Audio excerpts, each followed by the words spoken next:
L'activité de Wi-Fi Zone est une activité légale, mais réglementée et encadrée par le décret numéro 2014-088 sur les régimes juridiques applicables aux activités de communication électronique. C'est l'une des informations phares à retenir de cette conférence publique organisée à Lomé ce mercredi 27 septembre 2023 par 3 associations de consommateurs, notamment l'Association togolaise des consommateurs, la Ligue des consommateurs du Togo et le mouvement Martin Luther King. Elle fait suite, faut-il l'admettre, à la récente décision de l'autorité de régulation des communications électroniques et des postes ARCEP portant encadrement de l'activité du Wi-Fi Zone au Togo et qui a suscité une grande polémique au sein de l'opinion nationale, surtout auprès des fournisseurs de ce service. Nous avons décidé d'informer les uns et les autres, notamment les acteurs, les opérateurs de Wi-Fi Zone, pour que la situation soit précisée. Vous savez que c'est une activité qui a quand même une valeur ajoutée donc par rapport aux activités commerciales.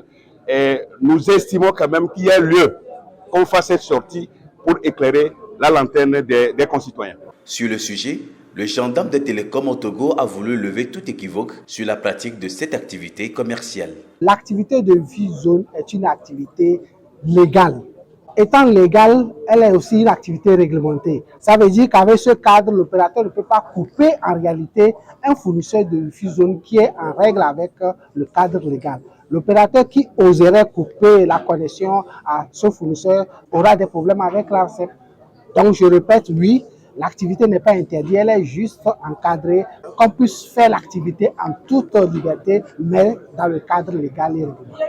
L'autre question qui retenait l'attention porte sur le montant de la redevance fixé à 100 000 francs CFA. Et là encore, l'ARCEP s'explique. Le montant de la déclaration est fixé par un décret sur les redevances.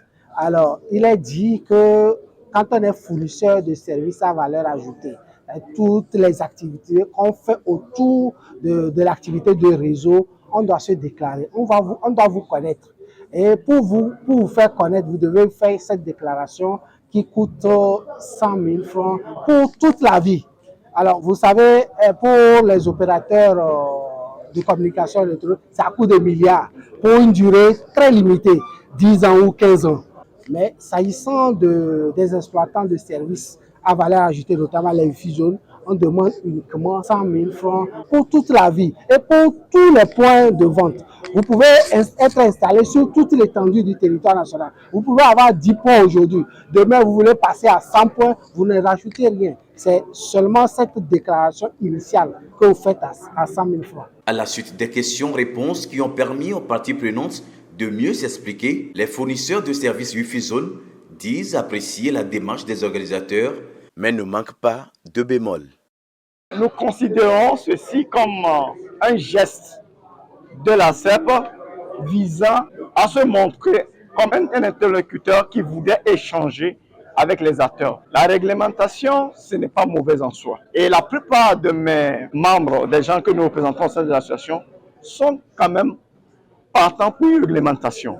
Mais les opérateurs de Wi-Fi Zone qui amènent l'accès Internet pour un individu à 3 000 francs, 2 500 par mois, ce qui est à la portée, à la bourse de la grande majorité des Togolais. Alors si aujourd'hui on a décidé d'encadrer et les frais d'opération de cette activité du jour au lendemain augmentent, les opérateurs ne vont pas subir les pots cassés, mais c'est la population qui subira les retombées. Bref, un plaidoyer des associations de consommateurs auprès du gouvernement ou de l'Assemblée nationale pour demander une dérogation spéciale pour la redevance de la déclaration liée à l'exercice du Wi-Fi Zone serait le bienvenu. Nous, en tant qu'association des consommateurs, notre mission, c'est de continuer par défendre les droits des consommateurs. Et donc, nous le ferons chaque fois que les occasions se présentent. La réglementation concernant l'installation des pylônes et le besoin que la tarification de la data connaisse une baisse considérable sont entre autres points relevés lors de cette conférence publique qui a regroupé près de 200 personnes.